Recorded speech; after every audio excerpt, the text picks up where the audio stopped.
শুরু করলেন, কোথা থেকে কি করলেন? আজকে সকালবেলায় বাড়ি থেকে বেরিয়ে এসে আমাদের বিষ্ণুপুরের যে গৌরব, বিষ্ণুপুর লোকসভার যিনি অধীশ্বর, সেই বাবা ষাঁড়েশ্বরের মন্দিরে পুজো দেওয়ার আগে এসে স্নান করলাম। নতুন কাপড় পরে এসে স্নান করলাম। সেখানে স্নান করে এসে এখানে একটা খুব ঐতিহ্যবাহী উৎসব আছে, ধনু পুরানো উৎসব, বাবাকে উৎসর্গ করে।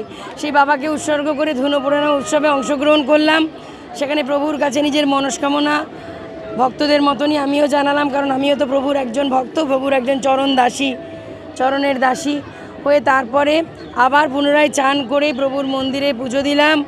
বাবা ষাঁড়েশ্বরের মন্দিরে, বাবা শৈলেশ্বরের মন্দিরে পুজো দিয়ে ভক্তদের সাথে আমি অনেকক্ষণ কাটালাম এবং সর্বোপরি ভক্তদের কাছে আশীর্বাদ প্রার্থনা করলাম, বাবার কাছে আশীর্বাদ প্রার্থনা করলাম। কি চাইলেন বাবার কাছে এই পূর্ণ সময়ে? বাবা সব জানতি হ্যায়।